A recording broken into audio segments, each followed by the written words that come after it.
a man that you love was attempting to control you. Some women see that kind of, those kind of demands and limits being placed on them as him caring. But in reality, what he's just trying to do is put his thumb on your neck, his foot rather on your neck. And I don't know, I just hate being controlled. I just hate people telling me what to do. Men or women, don't tell me nothing. Don't tell me nothing. I don't want to hear it. I will make up my own mind what I want to do. If it's over the top, I don't want them to control me at all. Don't even think about trying to control me, because that'll get you terminated. Control your damn self. That's all you really can handle. But what these guys, you get in these relationships, right? And they start telling you what you can wear, how you need to wear your hair. You can't cut your hair. You need to, not dress this way. You wear too much makeup. You can't have male friends. You can't go anywhere. You can't do nothing. You need to be at home all the time. You can't go out with your friends. You have to ask for permission. Women have to ask permission to spend money and all this kind of stuff. And it's like, but this is so common. And, the control can take place in very small ways, or it can be, very overt, where, you get pummeled if you try to do something outside of what he wants you to do. I got to turn my phone off. God, I always forget. And then you try to do that. It's 3:04 a.m. Oh, my God. 2 in the morning? Wow. Well, you say that's an insecure man, but I'm going to tell you what. This is 99% of men. They want to have control. Now, sometimes they think they have control because they are male. They think they have control because, you're their woman. Some of them want to have control in, every way possible. I mean, they do it at work. They do it to, complete strangers. What do you think a man is when he walks up to you and commands you to smile? He's attempting to control you. You guys not thinking it's in a grand scale that I'm thinking. What is up, y'all? It's your girl, Brand New, and honey, I am back in the building. This time, honey, I'm back with a Love and Marriage Huntsville extra, honey. Shout out to my auntie, Deborah Cooper, honey. Y'all make sure to subscribe to her YouTube channel, honey. But I am with Miss Deb, honey. I think a lot of these men is controlling, honey. We know Marceau, Maurice, they are controlling. Did y'all see them on that last episode, honey, of Love and Marriage Huntsville, when they felt that they could all control Miss Wanda, but they can't control their damn brother Mark? Oh, he just far gone. Oh, I'm gonna play the audio, honey, okay? I'm gonna play it, okay? Because we got to get to the bottom of that bullshiggity, honey. I was like, look at them. See, they comfortable, honey, with controlling a woman, but not when it comes to a man. They don't want to hold him to the same standard, honey. Okay, let's make that make sense. But Deb, honey, is right about these men at the job, honey. I used to work with a few of them. I had one guy that I would call ashtray mouth, okay? Looked like he been,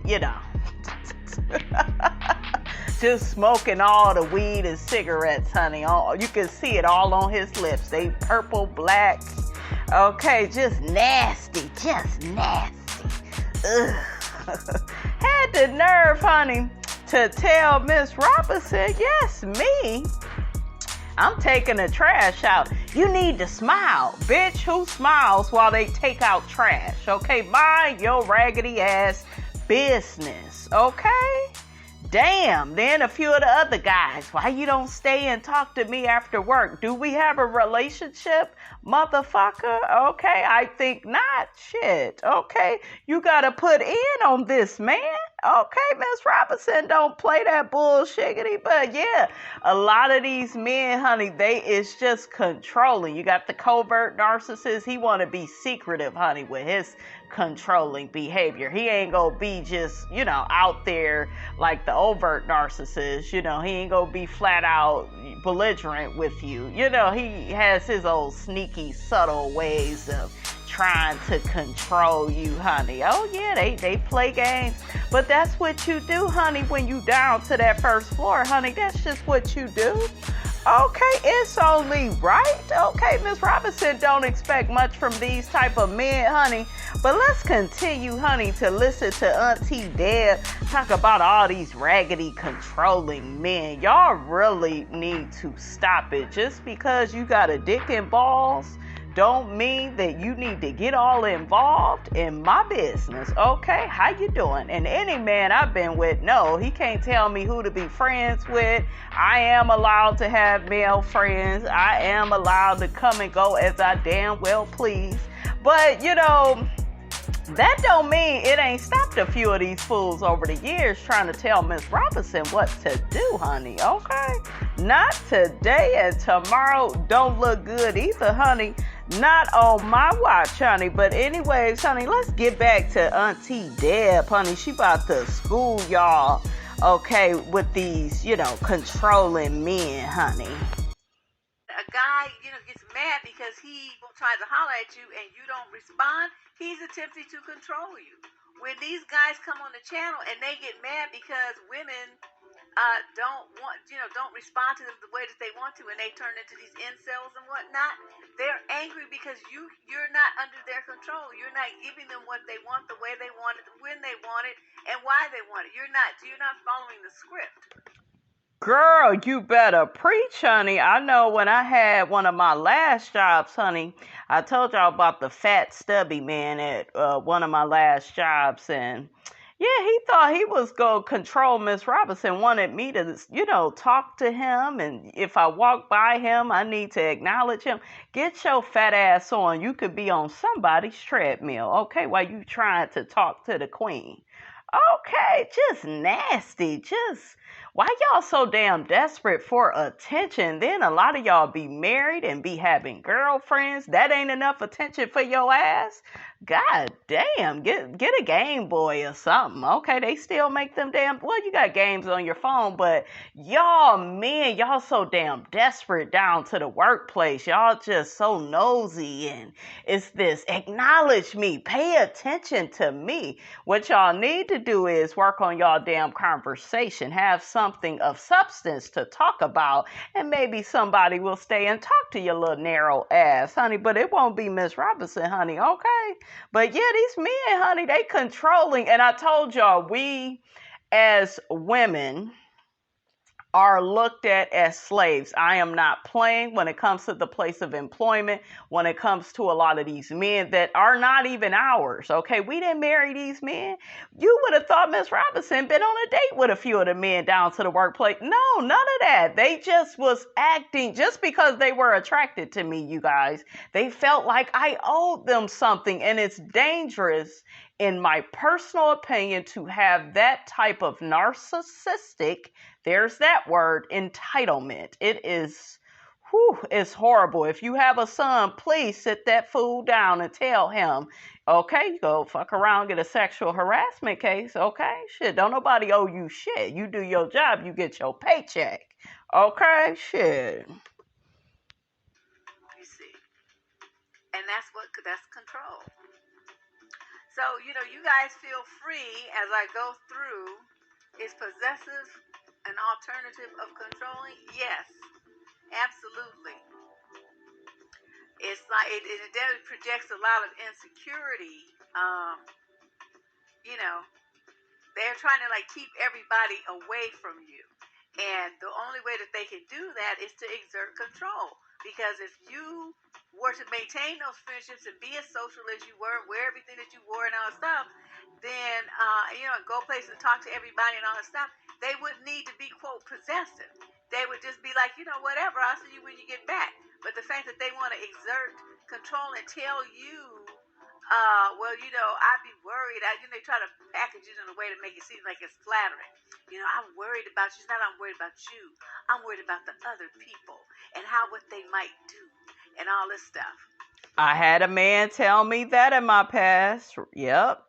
And I had a man at one of my old jobs tell me that. I'm worried about you. Okay, don't even know my middle name, but that nigga is worried. Okay, get out of here with that. Nosy ass. Ain't paid not nan bill. Okay, shit. You don't get your notifications. Why not? Did you check the bell symbol? Is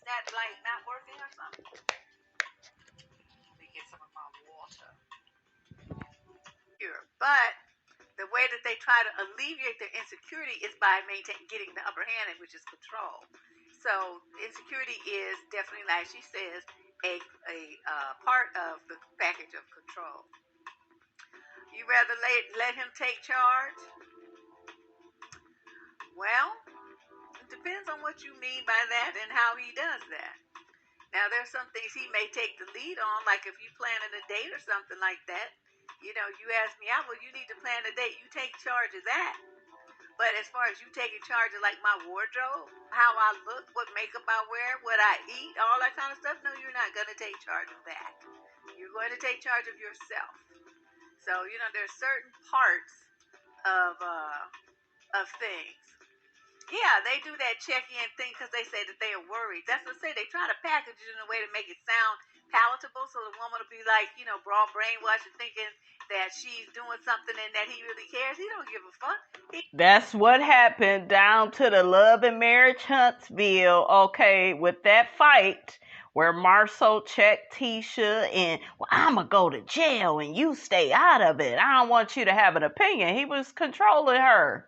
And then you got stupid Kimmy. He adores you. What the shit? He don't adore a damn thing, okay? Because why does she always end up feeling so bad after she done had an argument with him?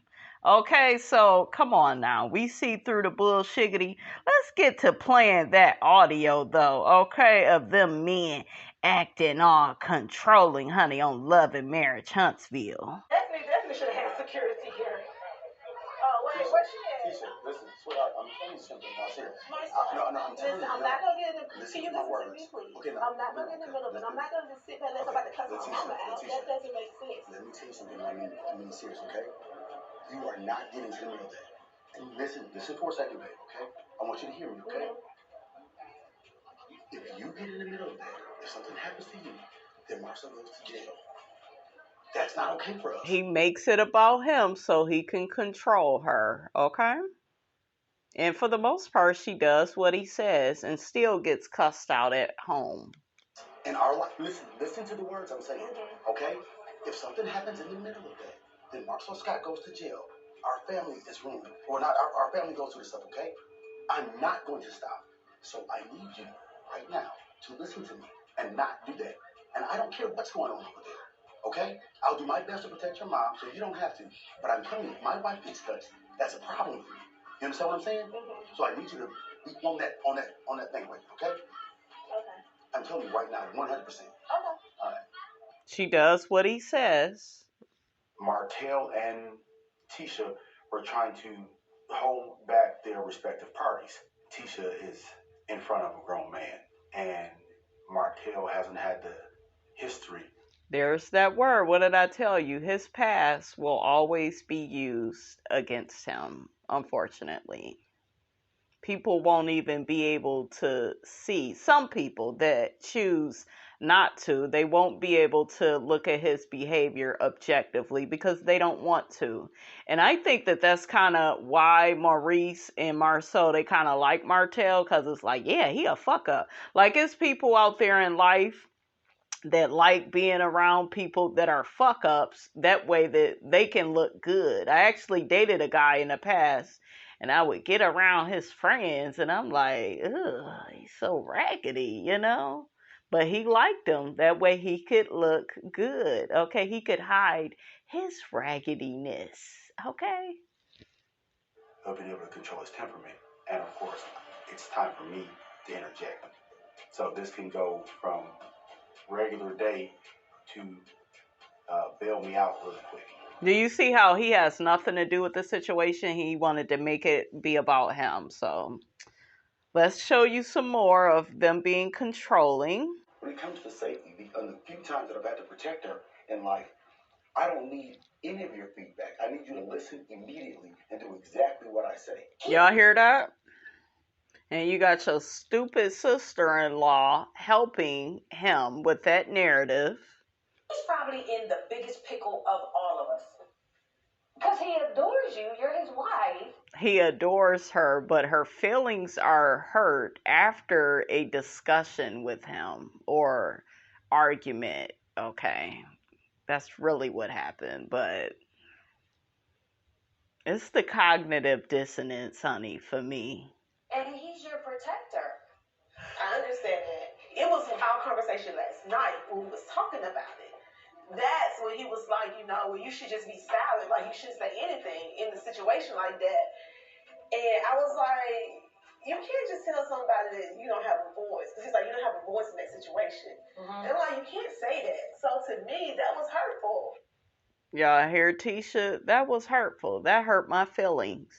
And I'm replaying it, guys, and we crack up and we joke and all of that, but it's just sad that, like, I don't know. It's like he gets away with that behavior. Like, I don't even see him being called out on it at the reunion. I don't. When you're upset about a situation, you're a business person. You know how to talk to everybody. Like, just don't be disrespectful when you're talking to me. Girl, he takes you for granted. So it's like, well, it's how I'm talking to you. I don't give a damn. I'm not a slave. And she says, I'm not a slave. Girl, it's the lies, honey, for Miss Robinson, honey. Okay, it is the lie. This woman is crying. I didn't know she had cried during this scene, guys, really. But she's crying. That means feelings are hurt. So, it's not right. You know what I'm saying? Like, I do have a voice. I understand you're a protector and a provider, but I didn't feel like I was going to do anything to jeopardize any relationship or anything like that. I'm not about to fight anybody for real. I have too much to lose. But now this sounds very reminiscent of what happened on the season 1 reunion, where he told her, or he told Maurice, well, she just needs to shut the fuck up and handle the questions like a business person. Wife is having a tough time doing what you asked her to do, shutting the hell up. Well, she can't shut up. Okay. So how does she answer the question better? To where she's not crying in the corner. Like a business person, Maurice. Well, she's having a tough time doing it. I know. Can you help her? All you can do is shut the going forward. Y'all hear that? Sounds familiar? This is season 1 reunion. Nothing has changed. They didn't say anything to Tisha that they didn't want Tisha to respond. They called Tisha a dog, she barked. They said this, they had Tisha on a leash. was on the leash. Okay, babe. If you proud of how you acted, be that. I don't know what I did so bad. I jumped up and slapped somebody. Think about what you just done. He blames her for having feelings. That's a narcissist. Okay, it's all about them and how they feel and what they think you should do. You shouldn't have any feelings or opinions about anything. You are there to serve and cater to them. And you have 2 daughters at home. Would you ever look at somebody? He uses the children to manipulate her into making his point. Those 2 daughters and say, hey, be like her. It's not a Facebook post. It's not a I'm sorry tomorrow. This is life. This is our moment in time. Your moment in time is now. And you have to choose that. You have to choose that every time. Now, it sounds good. Ain't no cameras on. It sounds good. Ain't nobody here. This is practice. And in practice, we got it. But then as soon as something happens, our emotions come take place. And all of a sudden, we're going crazy. Like we don't own stuff. Like we are not who we say we are. No. Unacceptable. Unacceptable. Why are we even trying to be good parents if we're going to sit up here on national TV and act like ghetto-ass people? So he's more concerned about image than, how his wife feels. Now let's run that clip back of them not wanting to hold Mark accountable. Remember, Kimmy did try to, get them to hold Mark accountable for his behavior on social media because they're very big on Miss Wanda behaving a certain way, right? Mel's lies, I listened to lies from my brother. I mean, not Mel's. I don't listen to lies from nobody. Not even Mark? Not one. I got him blocked. And to be fair, now that you say Mark, y'all's job is to control Mark just as much as they want you to control Mark. Everybody's Y'all hear that? We can't control him. Okay? I told y'all. They're chauvinistic, misogynistic, all of that. We can control that woman, though. She a woman. Y'all know they can't control Miss Wanda. Why do y'all think they have to keep having these damn talks with her? Okay? Mark is my older brother and Marcel's older brother. Mark is very outspoken.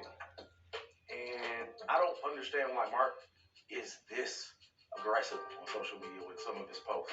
They're degrading. And frankly, in the process of being outspoken, it doesn't matter if you're offended. It's disrespectful. It's very disrespectful. It's to the point, disrespectful. like. I think what started it is the conversation with Van on the reunion. Let's blame Miss Van. What I don't like with the Mark and Van situation is something happened with them. Okay, some of y'all are saying y'all don't believe they dated, but something had to have happened, right? Okay, so my thing is, if she dated him, she need to just say that.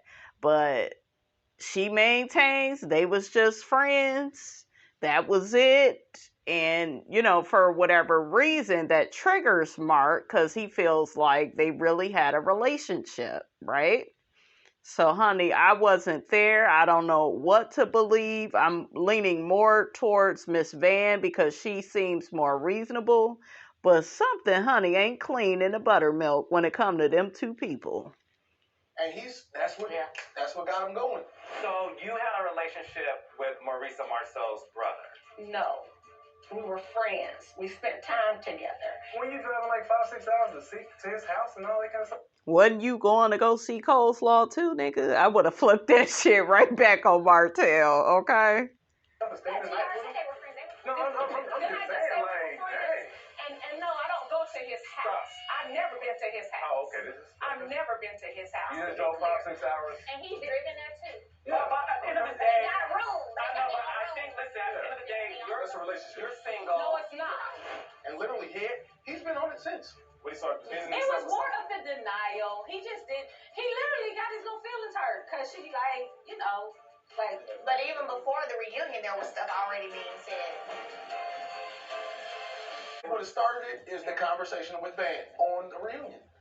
And that's what got him going. But even before the reunion, there was stuff already being said. That's y'all's family. So while we're having all this conversation about, oh, Wanda, you can't come around if you do so-and-so, there's a Mark. I'm just saying there's like enough accountability in this. Come on, Kimmy. I'm with Kimmy. And I'm glad that she did that. This is the Kimmy that I like. This is the Kimmy that I can appreciate. The fair and objective Kimmy. If I could pull something, I would. Look at that. I can't do too much when they act like they scared of their brother. What is he going to be on the next episode? I mean, but that's the same conversation for everybody. But the difference is I did pull what I could pull. I don't even think y'all try with Mark. No, I don't try with Mark. Because guess what I trying need with you to tell me that. You hear what Kimmy? I don't need you to tell me that because she already knew. Trying with me. Make it 1,000 times worse. Yeah. There's nothing you can do in that situation. How can you have this long-ass conversation about Wanda and then you feel like there's nothing you can do about Mark? Because I know. He's doing the same exact thing. Because Wanda's willing to listen to certain things. You think? You just said she don't listen. I think Mark Exactly. is further going than Wanda, to be honest. Oh, Absolutely. yes, 100%. Mark is my brother and he's stubborn as hell. Trying to convince Wanda and Mark to change at their age, good luck. I think we'd better use our energy by getting the reasonable people to reasonably agree that we're not doing this anymore. This has never happened with the six of us.